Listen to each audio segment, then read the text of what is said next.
আমরা যেমনটি দেখেছিলাম, আমরা যেখানে রয়েছি টঙ্গী যে বিশ্ব ইজতেমা, সেখানে 2 নম্বর গেটে রয়েছে আমরা। সেই টঙ্গী 58তম বিশ্ব ইজতেমা থেকে আমরা সরাসরি লাইভে রয়েছি। আমরা যেমনটি জানাচ্ছিলাম, টঙ্গী 58তম বিশ্ব ইজতেমার থেকে এখন পর্যন্ত যে মুসল্লি আগমন হয়েছে, অসংখ্য মুসল্লি আসছে এখানে। সেই মুসল্লির যারা আসছে, আমরা তাদের সাথে আপনাদের সাথে কথা বলিয়ে দিচ্ছি। আপনার নাম কি? আসমত আলী, কোথেকে আসছেন? বালুকা 1 নম্বর পুরসভা হাসপাতাল রোড। আপনারা কতজন আসছেন? আমরা 6 জন আসছি একসাথে। এখানে কোনো বাথরুমে কোনো সমস্যা হচ্ছে কি না? না, এবারের পরিবেশ আলোগুলো ভালো, সবচেয়ে আগের সে অন্যান্য বছরের থেকে অনেক ভালো, অনেক পরিবেশ ভালো। আমি মাঝে মাঝে আসি, এইটা তো আসতাম। পরিবেশ, খাওয়া দাওয়া সব দিক দিয়েই ভালো। সুবিধা পাই না ইনশাল্লাহ। আপনি কোথেকে আসছেন? ধামরাই। কত দূরে আসছেন আপনারা? আমরা 26 জন। এখানে পরিবেশ কেমন আগের থেকে?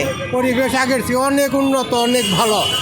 আমরা চইলা ফিরা থাইকা টেকা খুব শান্তি পেয়েছি। ডাক্তারি ব্যবস্থা, তারপরে এই যে পানি পুনি গোসল মুসল সব দিক দিয়ে সুবিধা ইনশাল্লাহ। আপনি কোথেকে আসছেন? আমরা আছি শাপলা বাজার, গাইবান্ধা। কতজন আসছেন? 40 জন। গোসল এবং বাথরুমে কোনো সমস্যা হচ্ছে কি না? কোনো সমস্যা নাই এবছর। 18 বছর থেকে এবছর খুব ভালো চলছে। আমরা যেমনটা জানাচ্ছিলাম, সরাসরি যারা মুসল্লি রয়েছে তাদের থেকে আমরা যেমনটা আপনাদেরকে জানাচ্ছিলাম, গত 31শে জানুয়ারি বিশ্ব ইজতেমার উদ্বোধনীয় পর্ব শুরু হয়েছে। জুবার সাহেবের বক্তব্য দিয়ে শুরু হয়েছে, জুমার নামাজ দিয়ে, এবং ফেব্রুয়ারি 1 এবং 2 তারিখ আখেরি মোনাজাতের মাধ্যমে শেষ হবে প্রথম পর্ব। দ্বিতীয় পর্ব 3, 4, 5 121 জেলা নিয়ে সমন্বয় অনুষ্ঠিত হবে।